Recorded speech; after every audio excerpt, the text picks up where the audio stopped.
سازما ڈوبے گی بے لتا. زمان مریم اعظم دے اور زمان تعلق بمبرے. بسم اللہ الرحمن الرحیم. چنار ٹی وی میں ایک مرتبہ پھر آپ کو ویلکم. ناظرین، تاریخ کی کتابوں میں لکھا ہے کہ زمانہ جاہلیت میں جن عورتوں کو ماہواری آتی تو انہیں انسانوں سے دور ایک الگ کمرے میں رکھا جاتا تھا. ان کے ہاتھ کا کھانا نہیں کھایا جاتا تھا اور نہ ہی ان سے بات کی جاتی تھی. اسلام آنے کے بعد اس جاہلی رسم کا کلی طور پر خاتمہ ہو گیا.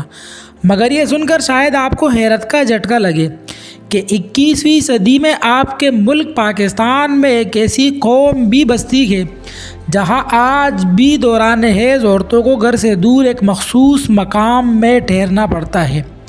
صرف اتنا ہی نہیں بلکہ اس قوم کی عورتیں گھر میں موجود واش روم بھی استعمال نہیں کر سکتی اور نہ ہی وہ گھر میں نہا سکتی ہے، بلکہ قضائے حاجت اور نہانے کے لیے انہیں گاؤں سے دور وادی میں جانا پڑتا ہے. گھر میں صرف ہاتھ دھو سکتی ہے. ناظرین، محیر العقول رسم و رواج سے وابستہ اس قوم کا نام کیلاش ہے. خیبر پختونخوا کے خوبصورت ترین ضلع چترال کے شمال میں واقع کیلاش کے باسی آج بھی صدیوں پرانی ثقافت اور تہذیب کے مطابق زندگی بسر کر رہے ہیں. کیلاش وادی کی تاریخ ہزاروں سال قدیم ہے. آج بھی کیلاش کی تہذیب اور ثقافت کے لاتعداد صفات ایسے ہیں جو باقی دنیا سے پوشیدہ ہے. کیلاش مذہب میں خدا کا تصور تو ہے مگر کسی نبی یا کتاب کا کوئی تصور نہیں. ان کے مذہب میں خوشی ہی سب کچھ ہے. ان کے مطابق جیسے کسی کی پیدائش خوشی کا موقع ہے، اسی طرح اس کا مرنا بھی خوشی کا موقع ہے. چنانچہ جب بھی کوئی مرتا ہے تو ہزاروں کی تعداد میں مرد و زن جمع ہوتے ہیں اور ایک دن کے لیے میت کو کمیونٹی ہال میں رکھ دیا جاتا ہے. مہمانوں کے لیے 70 سے 80 بکرے اور 8-10 بیل ذبح کیے جاتے ہیں. تیار ہونے والا کھانا خالص دیسی ہوتا ہے. آخری رسومات کی تقریبات کا جشن منایا جاتا ہے. ان کا عقیدہ ہے کہ مرنے والے کو اس دنیا سے خوشی خوشی روانہ کیا جانا چاہیے. جشن میں شراب، کباب اور ہوائی فائرنگ ہوتی ہے. مرنے والی کی ٹوپی میں کرنسی نوٹ، سگریٹ رکھی جاتی ہے. کچھ سال پہلے تک وہ مردوں کو تابوت میں ڈال کر قبرستان میں رکھاتے تھے. پرندے اس کے جسم کو نوچ نوچ کر کھا جاتے تھے اور ہڈیاں باقی رہ جاتی تھی. لیکن آج کل میت کو دفنانے کا رواج ہو گیا ہے. کیلاش میں ہونے والی فوتگی خاندان کو اوسطاً 18 لاکھ میں بڑھتی ہے، جبکہ کم سے کم 7 لاکھ اور زیادہ سے زیادہ 35 لاکھ تک بھی چلی جاتی ہے. فوتگی کی طرح ان کے ہاں شادی اور پیدائش بھی حیران کن رواج ہے. لڑکے کو لڑکی بھگا کر اپنے گھر لے جانی ہوتی ہے.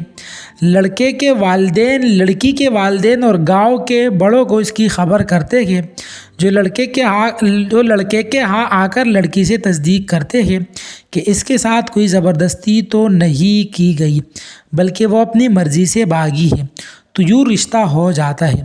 اس کے بعد دعوت کا اہتمام ہوتا ہے جس میں لڑکی والے بطور خاص شرکت کرتے ہیں. شادی کے چوتھے دن لڑکی کا ماموں آتا ہے جسے لڑکے والے ایک بیل اور ایک بندوق بطور تحفہ دیتے ہیں. اسی طرح دونوں خاندانوں کے مابین تحائف کے تبادلوں کا یہ سلسلہ کافی دنوں تک چلتا ہے. حیران کن بات یہ ہے کہ پیار ہونے پر شادی شدہ خاتون کو بھی بھگایا جا سکتا ہے. اگر وہ خاتون اپنی رضامندی سے باغی ہو تو اس کے سابقہ شوہر کو اعتراض کا کوئی حق نہیں. وادی کیلاش میں مقامی باشندوں کی، جو کہ کافر کے نام سے جانے جاتے ہیں، تعداد حال میں ہونے والی مردم شماری کے مطابق 7,000 سے کم ہو کر 4,000 تک آ گئی ہے. البتہ یہاں مسلمانوں کی تعداد میں مسلسل اضافہ ہو رہا ہے، جو 16,000 سے بڑھ کر 19,000 ہو گئی ہے. مبصرین کے مطابق کیلاش کے لوگوں کو احساسی کمتری جیسی کوئی بیماری لاحق ہو چکی ہے. وہ بھی سب کچھ چھوڑ چھاڑ کر پاکستان کے دیگر علاقوں کا رنگ اپنانے کی خواہش رکھتے ہیں. پاکستانی لباس انہیں بھانے لگا ہے اور اس کی ایک مثال ان کے بدلتے نام ہے. مسلمان نہ ہوتے ہوئے بھی وہ مردوں کے لیے احمد یاسر، شہزاد اور انیس جیسے، جبکہ خواتین کے لیے رحیمہ، شائستہ اور عائشہ جیسے نام رکھنے لگے ہیں۔ دوسری بڑی خرابی امداد دینے والوں نے ڈالی ہے۔ بین الاقوامی امدادی اداروں نے ایک ہی کیلاش خاندان کے 2-3 افراد کو امداد دینے کی غرض سے الگ الگ غیر سرکاری تنظیمیں شروع کرنے کا مشورہ دیا، اور اس طرح کیلاش کے لوگوں میں ترقیاتی کاموں کے لیے بھی اختلافات اور دوریاں پیدا ہونے لگی۔ کیلاش میں بھی اب تقریباً یہی کھیل کھیلا جا رہا ہے۔ لوگ ایک دوسرے کے اس لیے بھی خلاف ہے کہ ان کے خیال میں ہم قبیلہ لوگوں نے ان کے نام پر امداد لی اور اپنے سوا کسی کو فائدہ نہیں پہنچایا۔